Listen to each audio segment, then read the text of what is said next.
c'est l'été. Je suis heureux, je suis ravi.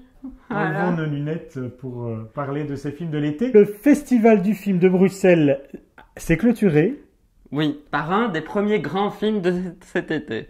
C'est-à-dire, Two Faces of January. on va parler également de...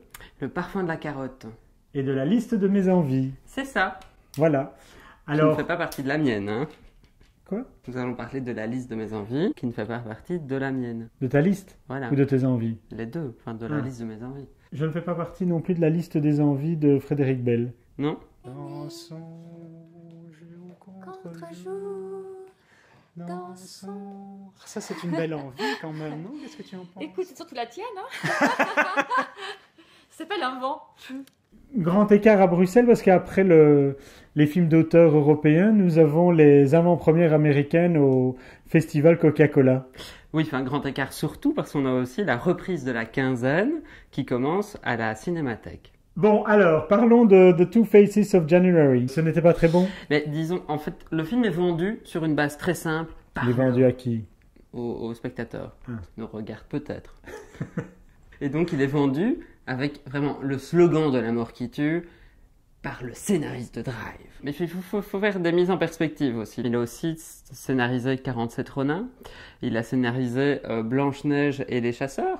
Il a une sorte de maîtrise de scénario très démonstratif et très artificiel. Avec les exemples que tu viens de donner, j'ai plus l'impression que ce film aurait dû se retrouver au festival Coca-Cola que en clôture du Brussels Film Festival. Ce sont des beaux rôles, je veux dire, pour les comédiens, sur scénario, ce sont des beaux rôles.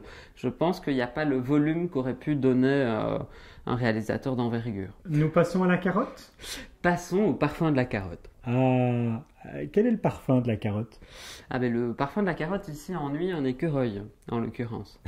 C'est pas forcément ma tasse de thé, c'est un programme de court-métrage d'animation pour le jeune public, donc à partir de 4 ans. Ce qui est chouette, c'est qu'au moins il y a une ligne, hein, je veux dire, on est autour de la carotte, la thématique entre les différents courts-métrages est là. Pourtant, c'est quelque chose qui devrait t'intéresser, la carotte. La carotte, oui, j'aime beaucoup les carottes depuis petit. Le moyen-métrage, disons, qui donne le titre à la série, c'est un très très beau dessin, un très beau graphisme, mais moi j'ai juste un souci avec l'animation, je trouve un peu pauvrette. Maintenant, c'est une comédie musicale avec un renard, une renarde qui chante, un petit lapin, un écureuil. C'est assez mignon, c'est très chouette, un bon rythme. Et pour le public auquel ça s'adresse, je pense que c'est un chouette film. La suite. Nous allons parler de la liste de mes envies. Je voulais qu'on en parle. Oui.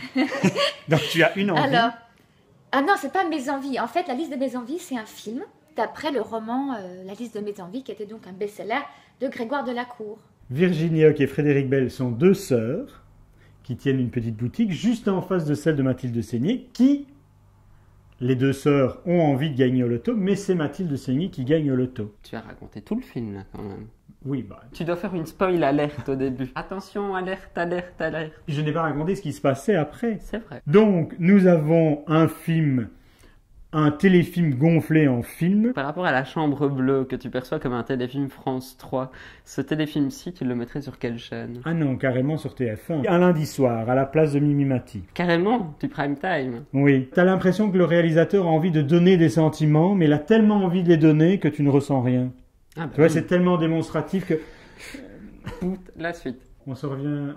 On se revient. On se... On s'en revient la semaine prochaine. On se revoit mercredi prochain pour regarder un autre grand moment de cinéma avec Nicolas Gilson. D'ici là, n'hésitez pas à vous abonner à la chaîne YouTube, à vous abonner au tweet de Nicolas, un grand moment, twitter.com/un grand moment. C'est cela. Au mien. Oui, c'est pareil. twitter.com/MrEmma. C'est bien. Merci Nicolas. Au revoir. Au revoir. Je te fais une bise? Allez, bisous.